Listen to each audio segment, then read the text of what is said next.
Ya. Terima kasih dulu ya. Selamat sore Pak Ganjar. Terima kasih. Malam. Terima kasih. Di Borobudur. Oh, ikut hadir ya, Borobudur ya. Terima kasih. Baik, Pak Ganjar, mohon izin untuk berdiri sebentar di depan karena harus diterima secara adat. Akan dikenakan pakaian dari Kerajaan Insana di Kabupaten Timur Tengah Utara. TTU. Ini coba dulu berarti. Coba dulu.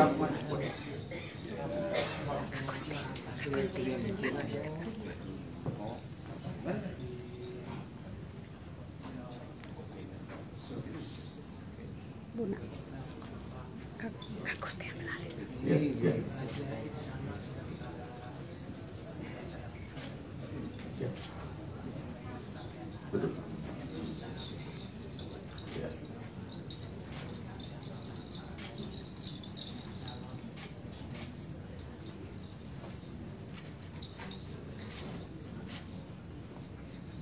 Ya.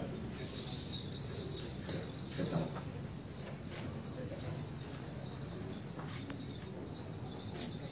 Ya. Sudah Pak.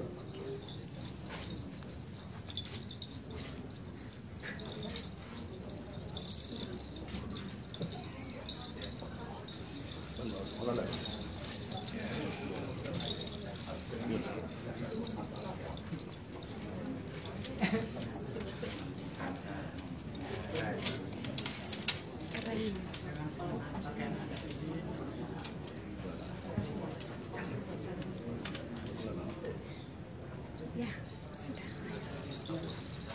Keren.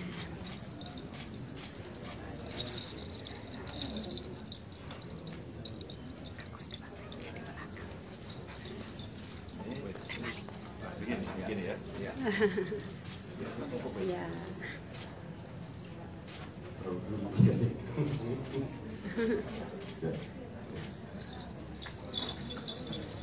Begini kan? Ya, kita beri aplaus untuk Pak Ganjar yang sudah diterima secara adat.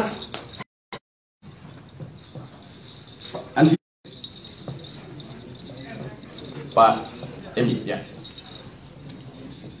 Nah, Pak Andre, coba. Ya.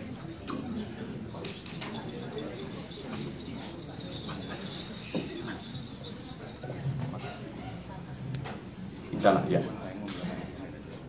Baik, Mas Ganjar dan Bapak Ibu sekalian, ini sudah datang, sudah hadir di tengah kita, sudah menunggu dan yang muslim sudah juga sholat, jalan sholat untuk menyapa Pak Ganjar, dan tidak banyak kita yang hadir Pak dari berbagai kalangan, baik dari Flores, dari Timor, dari Sumba, Rote, Sabu dan semua masyarakat, juga Bapak pendeta dari Kristen Protestan, pastor dan romo dari gereja Katolik, para suster, ada para imam dari Muslim, dari Konghucu, dari Hindu, dari Buddha, itu lengkap semua yang ada di Nusa Tenggara Timur yang berkesempatan hadir. Untuk kita tidak memperpanjang kata, waktu dan kesempatan pertama saya berikan kepada Pak Ganjar untuk menyapa para tokoh adat senior yang ada di sini. Izin. Saya mau di sini aja. Assalamualaikum warahmatullahi wabarakatuh. Shalom. Salam. Salam sejahtera untuk kita semua. Om Swastiastu, Namo Buddhaya, Rahayu. Bapak Ibu yang sangat saya hormati, surprise saya melihat ini bajunya bagus-bagus sekali. Luar biasa. Baru saja tadi saya di Undana bercerita sama mahasiswa, saya tampilkan kainnya Bu Emi. Itu baju cantik sekali yang kira-kira bulan lalu kami datang melihat pameran di Jakarta. Ini adalah kain yang paling laku. Paling laku, paling desainnya bagus, dan dikeroyok oleh banyak pembeli. Dan ternyata dari sini. Juga saya menyampaikan terima kasih mendapatkan penghormatan luar biasa dengan pakaian adat ini. Ini banyak sekali tokoh adat. Saya belum hafal, belum bisa sebut satu persatu tokoh agama. Tadi beberapa sudah jumpa. Dan ternyata ini sudah tanggal 1 ya. Siap. Betul ya? Betul. Saya ingatnya biasa tanggal 1 sudah gajian.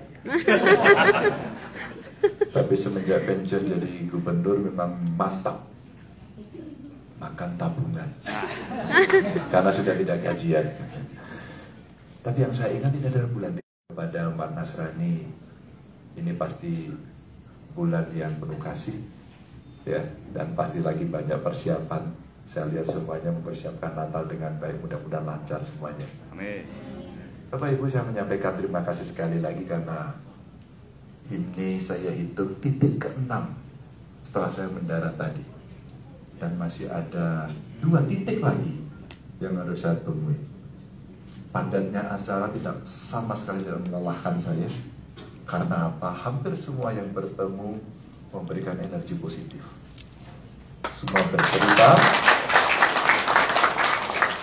bercerita sesuatu yang basic untuk negara dan bangsa ini. Apa itu persatuan? Apa itu perdamaian? Apa itu saling hormat menghormati? Sebuah nilai yang kemudian kita lihat di NTT, wabil khusus di Kupang ini, itu berjalan berdampingan dan indah sekali. Saya tentu senang. Muncul beberapa persoalan. Kalau pada level ini kita bisa bersatu, maka yang berikutnya rasanya tidak akan sulit. Apa berikutnya? Pak, infrastruktur belum beres. Oke. Pak, akses pendidikan, Pak. Oke. Pak, kesehatan, Pak. Oke. Pak, potensi industri kreatif semacam ini dan pariwisata. Wow. Gitu. Jangan lupa Bapak Ibu, saya ini biar kurus-kurus ini juga suka kuliner. Dan tadi saya dijuturkan dagingnya apa namanya? Apa? CI. Ya, CI. CI. Siap. Oh, CI ya. CI. CI itu enak sekali. Saya kalau itu sama betul. Itu harusnya bacanya salah ya selama ini ternyata. Tapi meskipun salah, kalau saya order sei sapi datang juga ke rumah gitu. Tanda kuahnya sedikit enak dan saya penggemar itu. Yang kedua, saya sudah order pada Bung Parera tadi sambil berjalan. Kira-kira saya pengen makan ini. Ada nggak nanti? Apa Mas? Bunga pepaya. Wah, hadir Pak tadi Pak. Dengan telepati Pak. Langsung hadir. Apalagi? Cabai. Daun bawang. Cabai daun bawang. Lidah saya ini lidah, tapi saya bisa menikmati makanan ini enak sekali. Saya ceritakan kepada anak muda, ini pasti produk kebudayaan. Produk kebudayaan dari saudara kita NTT yang sangat kreatif, yang bumbunya entah apa, tapi ketika masuk di lidah kita enak, tidak pahit. Karena beberapa cerita terakhir ini banyak cerita pahit. Kenapa Bapak ketawa? Itu pepaya maksudnya. Nah, kuliner, ada tenun, ada pemandangan indah. Tapi diceritakan tadi oleh ulama, para pendeta, di pastor, uskup juga bercerita bahwa Pak Ganjar masih ada banyak sekali PR. Ya, makanya kenapa kami memulai dari timur. Kami melakukan perjalanan politik. Kemarin dari Merauke, saya minta, kita kemana? Kita pada Jakarta Pak besok. Langsung sehari aja, berangkat lagi, saya mau ke NTT. Kita ke NTT, hari ini ke Kupang, besok ke ND, terus kemudian ke Rote ya? Kita ke Rote, ada dari Rote? Oke, kita akan ke sana dan kami ingin mendengarkan lebih banyak dari Bapak Ibu saudara-saudara sekalian, apa yang kemudian harus kita kerjakan agar kemudian mimpi besar sebagai sesama anak bangsa bagian dari republik ini sama. Kalau itu sama, maka mungkin cara mengerjakannya akan lebih mudah karena kita sama.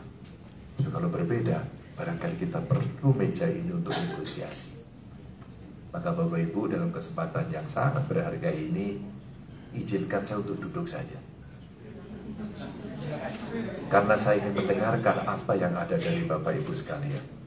Maka pada MC, let's go. Sampaikan kepada beliau siapa yang akan mewakili untuk menyampaikan pendapat agar telinga saya bisa mendengarkan lebih banyak. Terima kasih. Assalamualaikum warahmatullahi wabarakatuh. Oke, terima kasih banyak Mas Ganjar. Kita berikan aplaus sekali lagi. Baik, ada banyak sekali kelompok dari berbagai etnis, suku, agama yang ada di Nusa Tenggara Timur, Mas Ganjar. Kan bagian dari kekayaan yang kami punya di Nusa Tenggara Timur. Tetapi memang karena waktu kita tentu tidak semua nanti diberikan kesempatan. Boleh. Ada perwakilan-perwakilan saja yang kita pikir cukup mewakili untuk semua daerah. Mungkin satu nanti mewakili wilayah Sumba, satu mewakili wilayah Flores dari Momere, nanti ditunjuk yang paling senior, dan ada yang dari Timor. Dari Timor itu, ya. Karena yang pegang mic saya sedikit punya otoritas untuk menunjuk saja. Ya, tapi jangan galak-galak, tapi jangan galak-galak ya. Ya. Nah, untuk Sumba bisa Pak Prof. Umudata sebagai tokoh masyarakat Sumba yang ada di Kupang. Oke. Dan beliau juga akademisi, mantan rektor Undana 2 periode, Pak. Oke. Ya. Oh iya. Ya, Tapi nanti di antara salah satunya harus perempuan ya. Ya, oh siap. Ya. Bisa ya, nanti dari Timor bisa perempuan, dan dari Momere nanti Bapak Nas, Kak? Ya, siap. Pak Nas. Terus yang dari Timor, Nona Timor masih ada? Perempuan. Harus ada Oke. perempuannya. Ya, ada. Kalau enggak saya veto.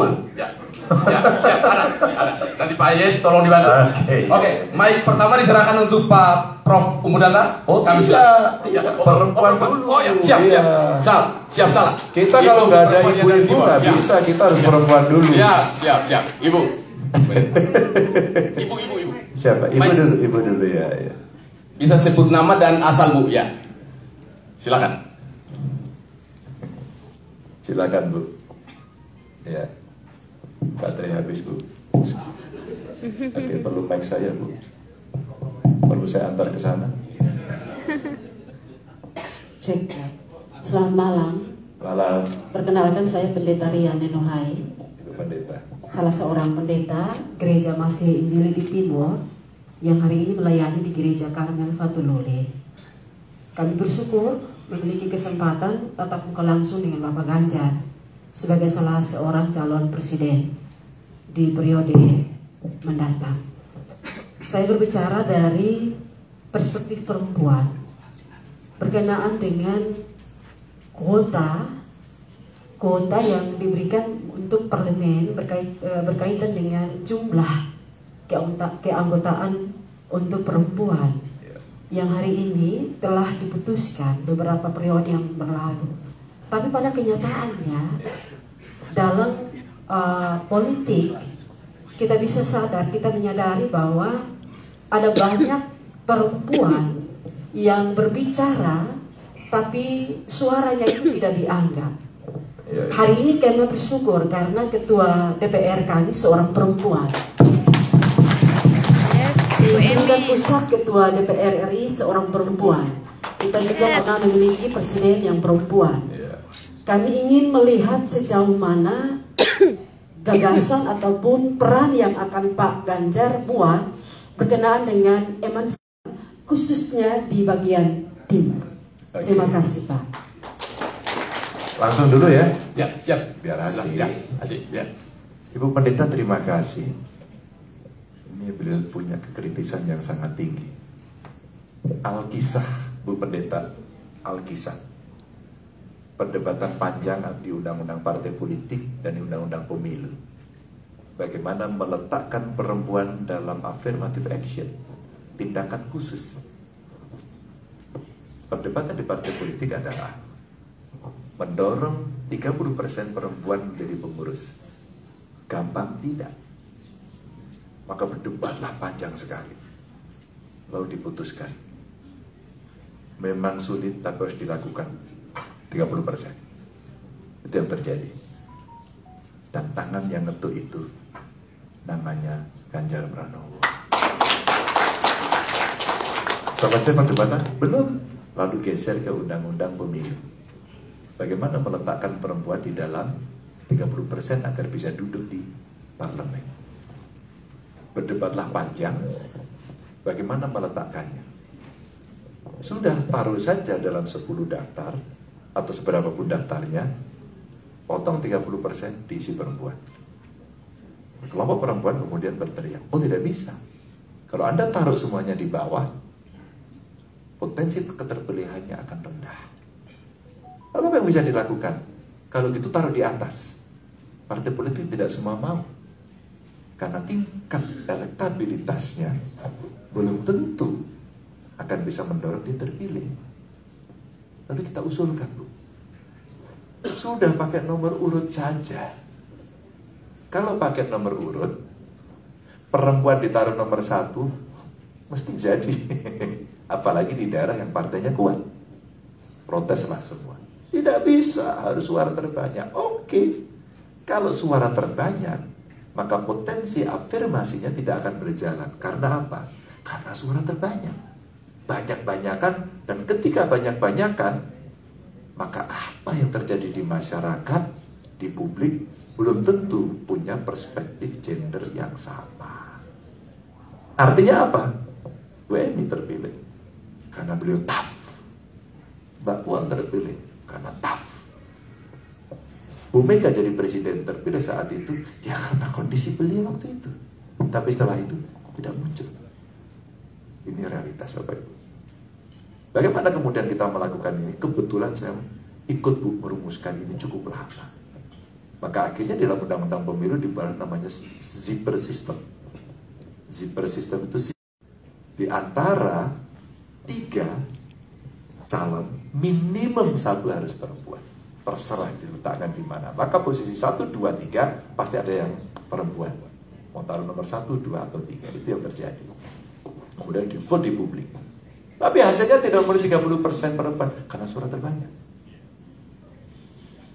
Itu pertandingan yang lama dari sistem ini. Tapi Bu, jangan khawatir. Ketika sekarang kita menyiapkan program yang lebih jauh, ketika kesetaraan gender mulai terbuka, ketika banyak orang mulai memahami, dan kesempatan melalui pendidikan, saya ulangi, pendidikan untuk perempuan kesempatannya sama dengan laki-laki. Ibu pendeta tahu? Di perguruan tinggi besar rata-rata top 10-nya 10 terbaik sebagian besar perempuan. Harapan ini, harapan Bu Pendeta barangkali tidak akan terjadi dalam waktu pendek atau belum. Tapi investasi panjang dengan kebijakan afirmasi inilah yang akan mendorong kemudian ke depan akan jauh lebih baik. Ini kesempatan. Maka tugas saya di mana? Mari kita berikan kesempatan yang sama. Mari kita buat afirmasi khusus untuk perempuan untuk bisa masuk dalam dunia pendidikan dulu. Pendidikan dulu. Nanti dalam proses pengalaman saya sebagai gubernur pada saat itu, bagaimana kemudian kita memperhatikan kelompok-kelompok rentan, kalau boleh saya sebut, boleh Bu ya, antara perempuan. Maka setiap kali musrenam begini saya pimpin sendiri. Silakan siapa mau tanya, sama tadi. Maaf dengan segala hormat, jangan ada yang bersinggung ya. Namanya juga ngobrol dan diskusi. Oke Bapak Ibu? Oke. Kenapa Bapak Ibu tegang? Apakah karena hanya ada air putih saja? Air putih saya. Maka saya sampaikan selalu dalam komitmennya, bertanya saja saya veto. Bertanya saja saya veto. Saya minta perempuan dulu. Saya veto. Inilah afirmasi. Ibu pertama, itu tindakan. Kalau tanpa tindakan nggak bisa. Karena biasanya kalau dikasih kesempatan, pasti yang dikasih kesempatan berarti laki-laki semua. Nah, percaya aja sama saya gitu. Nah, kalau musrenbang, waktu saya di Jawa Tengah begini. Siapa mau tanya? Angkat tangan semua. Tidak. 3 saja yang saya minta. 1 perempuan, 2 penyandang disabilitas, 3 anak-anak. Itu yang tanya pertama. Dan dimulai dari perempuan dulu. Begitu, Bu. Biasanya ibu-ibu, kita biasanya kalau ngomong nggak kayak ibu pendeta. Halus, terstruktur, sistematis.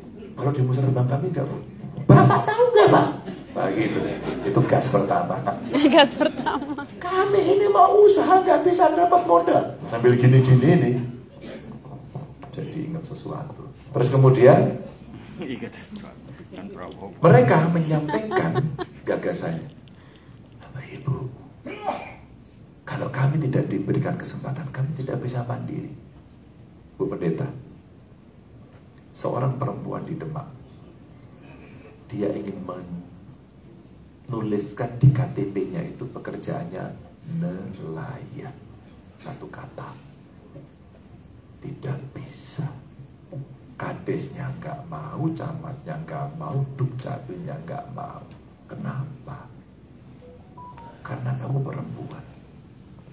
Maka kades, camat, dukcapil tidak punya perspektif gender. Bu, akhirnya diadvokasi sama aktivis, Bu. Datanglah kepada gubernur. Gubernurnya lumayan waktu itu. Pemahamannya gubernurnya lumayan. Cie, membuat dirinya sendiri. Jangan ditepukin. Gak dapat sepeda loh ini. Mau. Karena saya pernah belajar, sampai saya ngambil pasca sarjana politik itu 2 mata kuliah khusus saya ambil, Bu. Women and Politics sama Gender Mainstreaming. Saya ambil khusus sehingga saya paham. Tahu Bu apa yang saya lakukan? KTP-nya gimana itu? Belum beres, sini Bapak. Kebetulan kepala dinas kependudukan saya ibu-ibu juga. Bu, ini contoh konkret. Ketik hari ini, tulis pekerjaannya perempuan. Hari ini harus jadi 1 buin. Siapa? Siap lah, diperintah gubernur, nggak siap gimana? Diganti nanti kan? Suster, tulis nelayan. Print cetak jadi. Dikasihkan. Dampaknya apa Ibu tahu nggak, Bu Pendeta? Dampaknya dahsyat. Si ibu ini gara-gara 1 kata pekerjaannya nelayan, dia bisa akses modal, dia masuk kriteria mendapatkan bantuan, dia kemudian bisa mengajukan seluruh organisasinya, dan sekarang orang itu jadi tokoh. Ini sebuah proses yang mesti dilakukan. Jadi kalau Ibu tanya kira-kira apa yang mesti dilakukan, waktu itu di Indonesia Timur, tadi saya sampaikan kepada beberapa teman pada saat kami berkunjung, ada beliau bisa ceritakan, saya pernah menangani trafficking. Saya pernah alami. Di mana? Di Jawa Tengah. Dari mana? Dari NTT. Semua perempuan katanya mau dilatih, tapi sebenarnya dia mau dijual. Tangkap sama Polda Jateng, laporkan ke saya. Dinas saya turunkan. Ambil dia, bawa shelter. Kita lindungi, Bu. Kita batal. Maka pada saat itu yang saya terharu, mereka nangis. Polisinya baik banget. Dia bilang gini, saya nggak mau pulang. Boleh nggak saya bekerja di sini? Karena kami butuh pekerjaan. Wah, nangis saya, Bu. Terharu saya, Bu. Maka kemudian pertanyaan menjadi make sense. Untuk apa? Kenapa saya jalan dari timur? Tanpa mengurangi rasa hormat saya. Inilah beberapa titik yang masuk kategori terluar. Dan minta maaf yang kedua, karena ini ada yang termiskin. Maaf. Betul. Dan saya harus datang untuk saya lihat. Maka tadi saya sampaikan juga, saya tidak akan banyak mendengarkan, tapi saya ingin merasakan suara yang dikeluarkan. Saya rasakan. Jadi pada tingkat ini, sedikit saya mau berbagi pengalaman bagaimana kemudian memberdayakan perempuan, pekerja migran, single parent, korban KDRT. Kita kumpulkan, Bu, sekarang. kita latih mereka, kita kasih akses modal, kita dampingi sampai betul-betul dia confidence. Inilah tindakan afirmasi. Mudah-mudahan menjelaskan. Geser ke yang kedua. Let's go, Bu. Siap. Pak Umbu datang. Pak Umbu. Ya. Yang saya hormati Bapak Ganjar, ya, saya bangga sekali bisa bicara di depan Bapak dan Bapak-Bapak Ibu yang terhormat. Salah Pak, saya lebih bangga Pak bisa bertemu Bapak ini. Terima kasih Bapak. Ada 2 poin yang ingin saya sampaikan. Pertama, saya mencatat banyak kesuksesan Bapak dalam merawat kepelbagaian di Provinsi Jawa Tengah, dan kami semua yang hadir di sini adalah representasi dari kepelbagaian di Nusa Tenggara Timur, suatu Indonesia mini yang luar biasa. Kami ingin mendapatkan menitipkan harapan kami bagaimana kedepannya setelah Bapak menjadi Presiden Republik Indonesia bersama Bapak Profesor Mahfud MD sebagai Wakil Presiden RI periode berikutnya, merawat yang jauh lebih besar dan lebih luas. Itu yang pertama. Yang kedua, kami punya keyakinan bahwa Bapak berdua akan terpilih. Tetapi di balik itu juga sebagai manusia biasa kami juga punya kekhawatiran bahwa mesin birokrasi TNI Polri bisa saja dimanfaatkan untuk kepentingan-kepentingan yang semestinya, yang tidak semestinya. Karena itu kami ingin mendapatkan sedikit gambaran dari Bapak kira-kira bagaimana mengantisipasi kondisi seperti itu jika benar-benar memang akan demikian. Terima kasih Bapak. Saya kembali. Pertanyaannya berat. Ini bisa ngeri-ngeri sedap. Bagaimana merawat? Merawat terbaik adalah seperti detik ini. Ini dialog, berkumpul, saling kunjung. Kita punya kepribadian dalam kebudayaan Indonesia asli, dan itu terbagi demikian banyaknya di suku, agama, golongan, budaya yang kita miliki di Indonesia ini. Kenapa kita tidak bangga?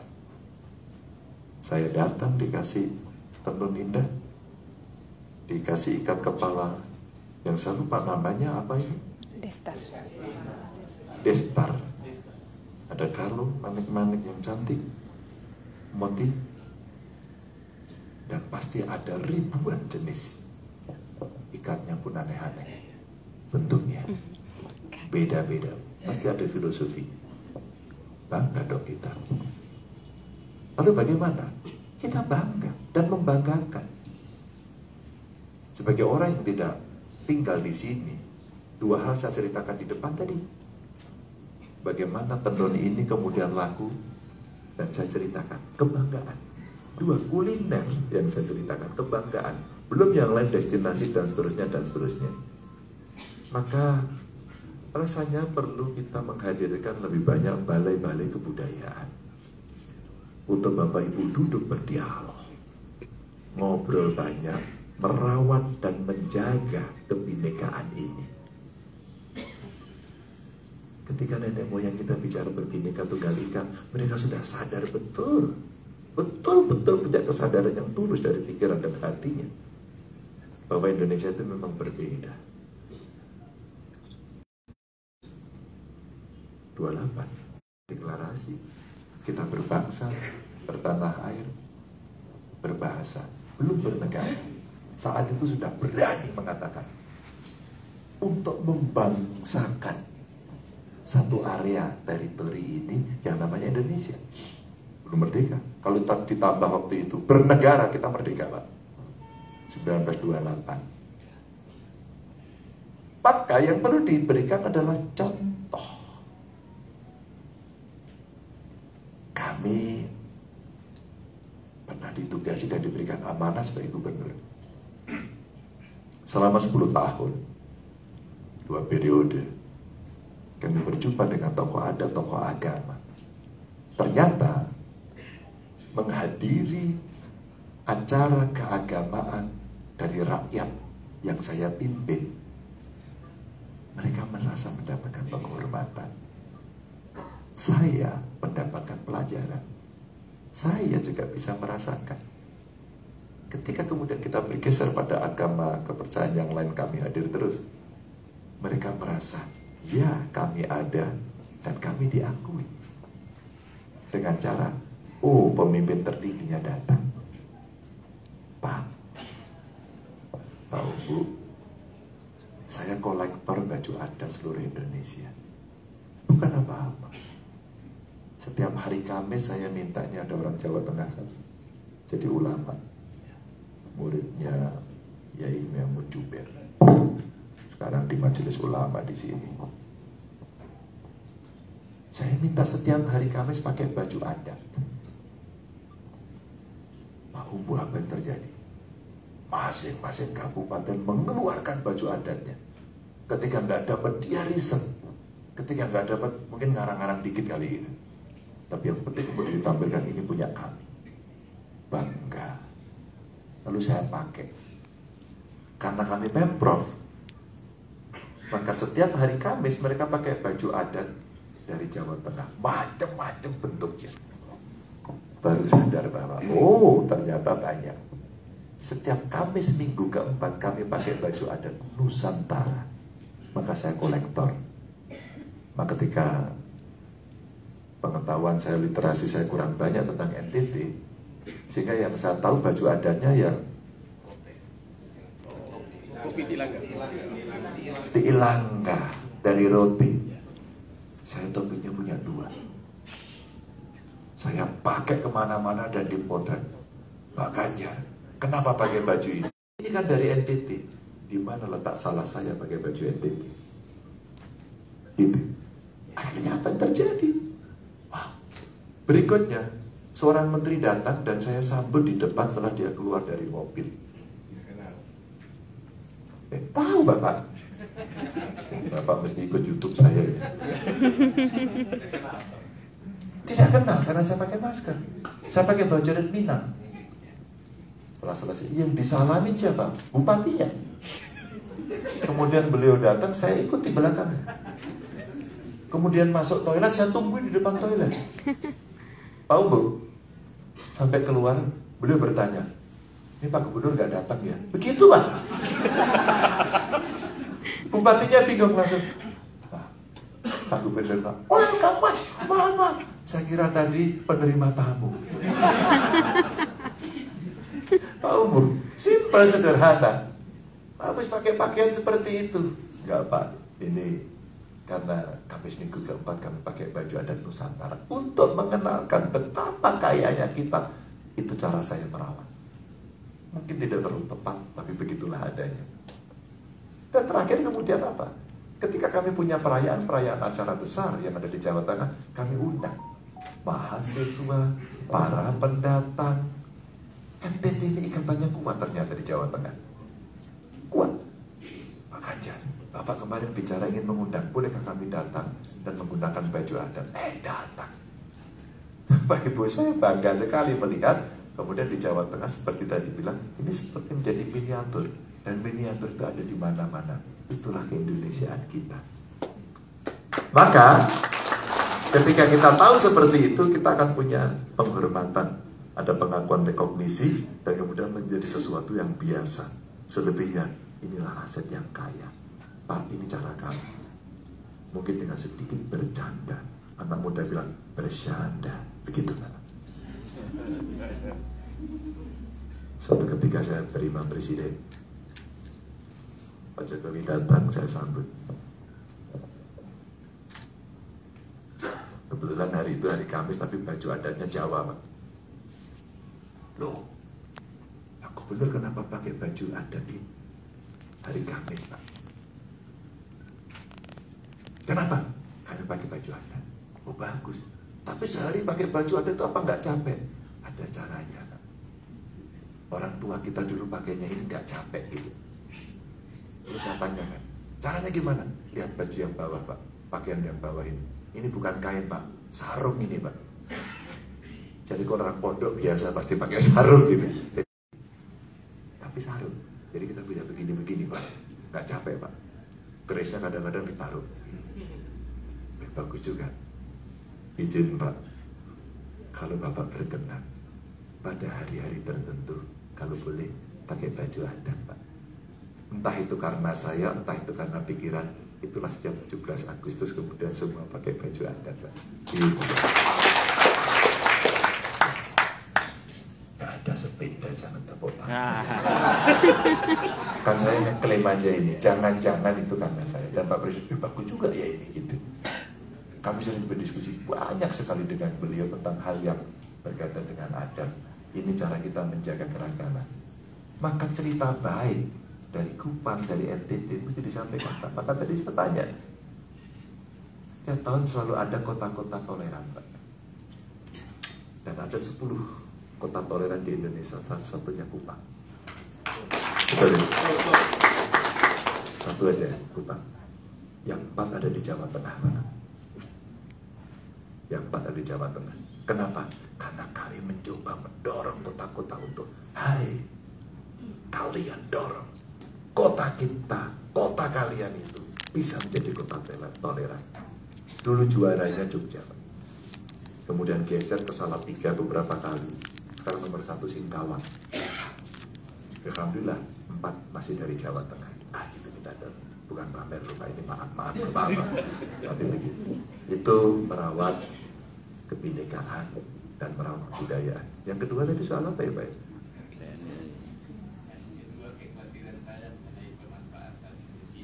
Jangan khawatir Pak. Pernah ada buku yang pernah saya baca karena waktu itu saya belum lahir. Ya kalau belum lahir gimana Pak, kan nggak lahir. Katanya dulu ada kekuasaan yang berkuasa cukup panjang, 32 tahun. Ketawa ini. Karena terjadi KKN, korupsi, nepotisme, maka marahlah rakyat. Dulu semua sentralistis, marahlah rakyat. Maka apa yang dituntut? Keluarlah reformasi. Mahasiswa demo ditembak, dul, mati Pak. Beberapa orang tuh hilang. Parah. Maka kemudian jatuh pemerintahnya. Bagaimana kekuatan saat itu? Waduh, era itu militer sangar. Saya belum lahir Pak. Bapak ketawa ya. Apa yang terjadi kemudian? Tuntutan reformasi muncul 12 kalau tidak salah. Dari situlah kemudian muncullah agenda-agenda reformasi, berbukalah partai-partai makin banyak. Dulu kekuatannya apa? Super represif. Bapak nggak usah khawatir. Yang bisa melawan otoritarianisme atau kemudian mesin-mesin yang kemudian bisa mengganggu bagaimana demokrasi menjadi terhambat adalah suara rakyat. Dan itu ada di hati nurani. Tentang ke sini saya tidak bicara yang lain. Bapak punya pilihan lain, silahkan. Saya nggak suka sama Pak Ganjar, nggak apa-apa. Kami hanya ingin masyarakat mendengarkan. Hai masyarakat, tanyakanlah pada calon-calonmu itu apa yang akan kamu lakukan. Itulah yang akan meyakinkan kamu memilih. 2, bacalah track recordnya. Mungkin dia bukan orang yang baik, tapi Anda akan tahu preferensi untuk menentukan pilihan. Pak Umbu. Dan yang ketiga Pak, yang ketiga yang terakhir, ini indikasinya kampanye. Yang ketiga saya ketemu dengan Romo Fran Magni Suseno. Pak Ganjar terima kasih tidak mau datang. Buat saya memilih itu agak sulit memilih yang terbaik. Kita tidak sedang memilih yang terbaik untuk memimpin, tapi kita mencegah orang jahat untuk memimpin. Kata Francis Suseno. Yang terakhir, Bu. Terakhir Pak Nas. Silakan Bapak dari siapa Pak saya memilih. Izin saya berjujur lagi. Terima kasih. Ya, otoriter soalnya takut kita. Punya otoritas saja ya. Selamat malam Pak Ganjar. Malam, Terima Pak. kasih Bung Andre, Bung Ansi dan Mama Emi yang kami kasih. Mendengar seluruh perjalanan karier dari Pak Ganjar ini membuat kami orang NTT bangga. Dan sekarang kami lagi berdoa supaya tanggal 14. Karena bagi kami untuk Tuhan tidak ada yang mustahil. Walaupun sekarang tantangan-tantangan dari yang lain luar biasa, tapi kalau untuk Tuhan tidak ada yang mustahil. Amin. Ada dua hal harapan yang saya mau sampaikan. So, mohon maaf kalau harapan ini tidak berkenan. Gak apa-apa Pak, 3 juga boleh Pak. 2 cukup. Gak apa-apa, oke. Yang pertama, Pak Ganjar, saya adalah seorang pensiunan pegawai. Saya pernah bekerja dengan gubernur selama 10 tahun itu, 10 gubernur. 10 gubernur dari Pak Tari sampai yang terakhir, Pak Victor, setelah pensiun. NTT tetap juara 1, juara 3 termiskin di Indonesia. Pertanyaannya apa? Mengapa NTT tetap termiskin? Kita bicara Pak Tari apa yang kurang? Kita bicara Pak Ben Boy, luar biasa. Tapi NTT tetap miskin. Karena itu sebagai seorang pamong praja saya berpikir ini pikiran saya mungkin tidak diterima. Mungkin sudah saatnya undang-undang pemerintahan daerah harus direvisi. Ada satu namanya undang-undang pemerintahan daerah termiskin. Undang-undang daerah termiskin. Kita tidak bisa perlakukan undang-undang pemerintahan itu sama. Ibarat ini jalan tol. Provinsi di Jawa itu mereka pakai Fortuner, terus kemudian kita pakai Kijang Lumpet. Tidak mungkin kita bisa lari sama kencang. Karena itu pikiran saya, mungkin sudah saatnya kita berpikir tentang ada undang-undang pemerintahan untuk daerah termiskin.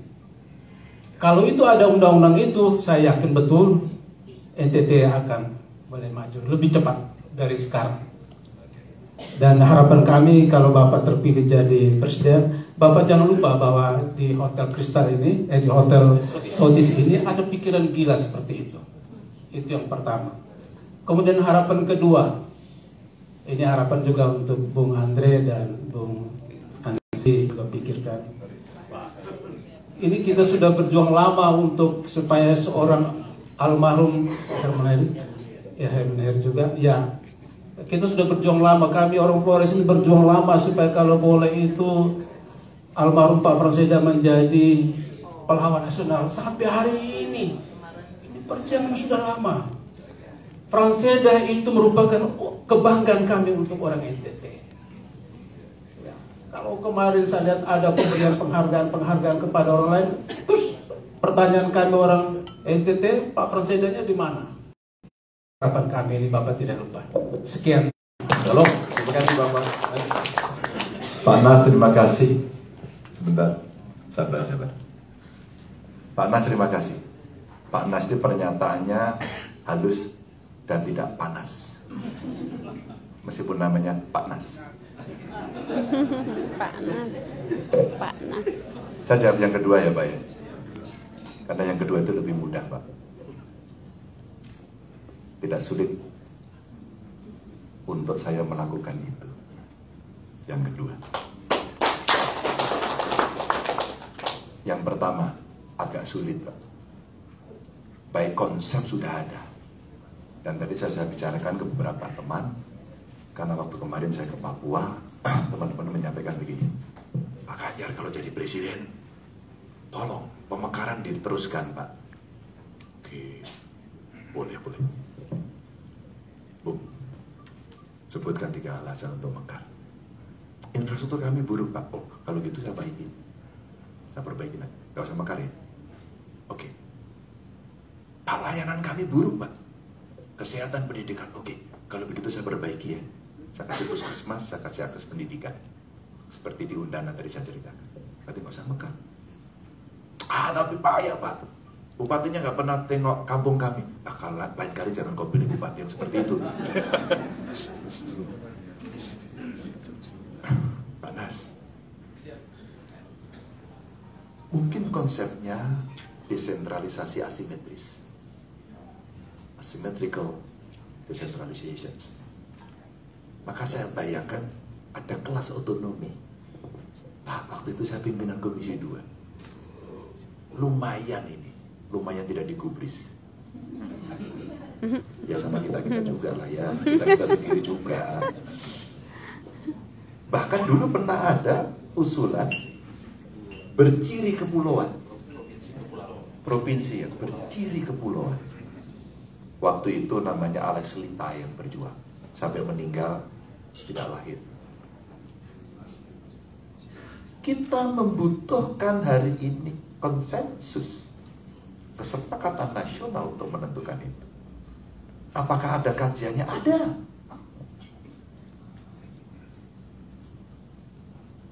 Fakultas Ilmu Politik UGM itu mengkaji ini. Dan waktu itu ada 2 orang yang sangat getol. Salah satu namanya Cornelis Lee dan itu orang NTT. Itu orang yang menjerumuskan saya ke politik. Saya dekat sekali dengan almarhum sekeluarga. Oni. Orang kedua sebenarnya yang menjerumuskan saya lagi-lagi orang NTT. Sony Kiraf. Ini 2 orang yang menjerumuskan saya ke politik. Gak tahu ini saya tersesat di jalan yang salah atau di jalan yang benar ini sebenarnya. Tapi 2 orang ini yang sangat saya hormati. Sampai hari ini Pak Sony Kiraf masih membantu saya. Terharu saya. Maka kenapa saya minta, Bu, setelah dari Merauke, Bu, saya minta ke NTT karena punya sejarah panjang dengan NTT. Nah, Pak Nas, kalau itu bisa dilakukan, maka mungkin by law berdasarkan undang-undang segala treatment bisa kita berikan, afirmasi tadi. Tapi sebenarnya ada cara kedua. Kalau kemudian itu tidak bisa dilakukan, maka masyarakat yang mesti dibangun. Kelompok perempuan, kelompok adat, kelompok masyarakat intelektual, kaum muda di CS, pemuda, mari kita bicara. Ada DPR, ada DPD, ada eksekutif. Kalau kemudian kita bersepakat untuk itu, bagaimana cara mempermudah? Hari ini, Pak, suara di perwakilan harus dimenangkan. Kalau kalah nggak bisa, Pak, nama juga kalah. Kalau kalah, Pak, nanti itu kalau saya nanti saya bisa begini. Iya, kalah. Kamu menang dulu dong. Kalau menang kamu lakukan dan akan kami catat, maka saya cerita track record. Gitu. Tapi apa yang dipikirkan Pak Ganjar? Karena saya pernah di eksekutif, pernah di legislatif, lumayan, Pak. Maka saya mengerti dari diksi tindakan khusus atau afirmasi. Apa? Dalam politik fiskal juga bisa. Kalau tidak apa? Keputusan dengan kebijakan. Keputusan dengan kebijakan apa? Contoh, Pak. Saya satu mobil sama Pak Jokowi sama Pak Basuki. Jalan di Jawa Tengah, Pak. Loh, kok jalannya rusak? Siapa? Pak Basuki itu. Dicatat Pak Basuki, catat. Pakai mobil Indonesia 1. Saya berdua sama Pak Jokowi. Pak Basuki duduk di depan, ajudannya suruh keluar. Kita ngomong bertiga. Kita bercanda.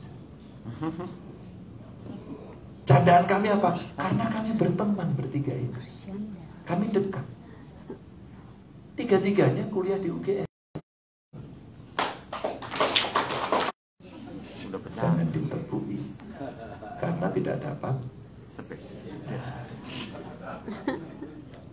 Cuma 3 orang ini, Pak. Ini alumni UGM, Pak. Nah, ketua alumni-nya Ganjar, Pak. Ini Pak, ini. Mantap. Jadi 2 ini anak buah saya. Sehingga candaan di situ, Pak. Gimana ini Pak Bas? Wah, jalan lagi, Bu. Gitu lagi. Catat lagi. Pak Nas. Saat itu kita bisa bicara. Begitu sampai 3 kali, Pak Basuki itu dicatat. Ya. Tenang Pak Presiden, belakang saya ada staf saya, nyatet itu terus dari tadi Pak. Sudah saya SMS, ini Pak Basuki itu gak keren. Dia bisanya SMS, gak bisa WA dia. Handphonenya jelek banget. Ini Menteri PU, topinya jelek, handphonenya jelek. Kita candaan. Izin Pak Presiden, ini jalan provinsi. Terus saya ngaku Pak, loh kenapa jelek begini? Harusnya sudah selesai tahun kemarin. Tapi duitnya dipakai untuk COVID. Izin Pak, pendapatan kita turun. Tapi saya akan selesaikan Pak. Ya udah gak apa-apa. Pak Gub, jalan baiknya berapa persen? Alhamdulillah Pak 88%. Kaget ya. Biasanya jalan-jalan di daerah cuma 60-an. Paling bagus. Pak, sejak 2013 Pak kami meningkatkan anggaran itu 300% untuk infrastruktur Pak. 2013 saya jadi gubernur, 2014 merencanakan APBD kita meningkatkan anggaran infrastruktur naik 300%. Caranya gimana Pak? Caranya hanya dengan ini Pak, ternyata Pak. Bapak kan pernah jadi kepala dinas tuh. Lalu gubernurnya ngomong, besok begini, kira-kira dilaksanakan pasti. Maka ketika kita mendengarkan suara rakyat bahwa Pak Ganjar jalannya jelek berlubang, para dinas ini, bina marga kamu ya, kunci dulu 2,1 triliun dari 700 miliar, jangan dirubah-rubah. Siapa? Sekdanya datang, Pak Ganjar ini nggak mungkin. Mungkin, kalau nggak mungkin kamu aja yang pindah.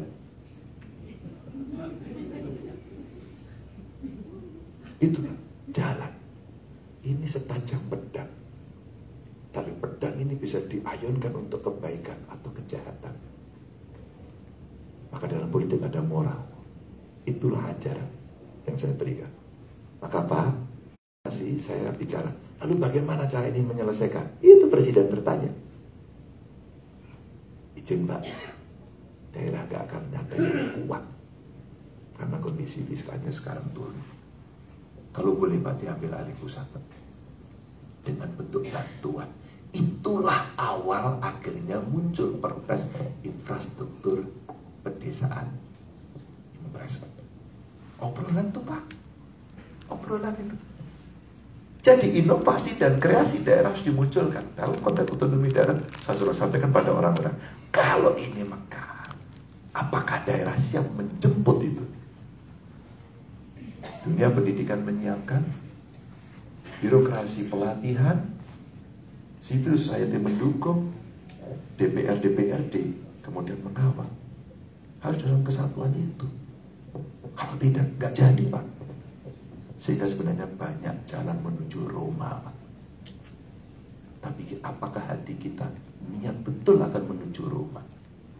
Banyak jalan menuju maju, tapi apakah betul niat kita akan maju? Mahasiswa dari saya tanya, Pak, kamu pengen jadi bupati nak? Ya Pak. Kalau ada orang kasih uang 1 miliar, apa yang kamu lakukan? Saya terima, saya kasihkan ke orang-orang miskin Pak. Salah, kamu ditangkap KPK. Kamu gak boleh terima. Pak aja gitu. Gak boleh. Oh gitu ya Pak? Iya. Nah, ini edukasi Bapak Ibu. Maka Pak, ada banyak cara. Ini hanya butuh seni memimpin dan butuh perasaan yang tajam dari seorang pemimpin untuk mengetahui daerahnya. Mohon maaf kalau ada kekurangan, karena saya masih ada 2 acara. Izinkan saya bisa mengakhiri. Salam saya untuk keluarga. Assalamualaikum warahmatullahi wabarakatuh. Baik, terima kasih banyak Mas Ganjar. Terima kasih banyak. Karena pertama tadi kita sudah sepakat bahwa hanya 3 penanya yang untuk sesi ini. Karena itu dengan satu pesan yang sangat kuat dari Mas Ganjar tadi bahwa NTT Kota Kupang adalah salah satu kota toleran. Bukan hanya kota, tapi rakyat dan warganya harus menjadi warga yang toleran untuk merawat dan terus membangun Indonesia. Selain Mas Ganjar di depan ini ada Mbak Emi, ada Kansi, ada Bung Andre yang juga anggota DPR RI sekarang dan juga akan maju. Tapi yang lebih penting dari itu ada Pak Herman Heri. Pak Herman bisa berdiri. Ini anggota DPR RI sekarang dan Ketua TPD NTT, Tim Pemenangan Daerah Ganjar Mahfud Nusa Tenggara Timur. Tapi beliau untuk pemilu ini tidak lagi maju. Tapi sudah disiapkan seorang putra yang ganteng ini yang akan jadi maju di DPR RI dari Dapil Nusa Tenggara Timur 2 yang meliputi Malaka sampai dengan Sumba Barat Daya. Oke, karena itu ya cukup Pak, karena Ada DPD. ya, oh ya, ada Pak Paulianto sebagai anggota DPD yang mewakili kita dari Nusa Tenggara Timur. Untuk mengakhiri semua acara kita, menutup dan kita akan makan bersama.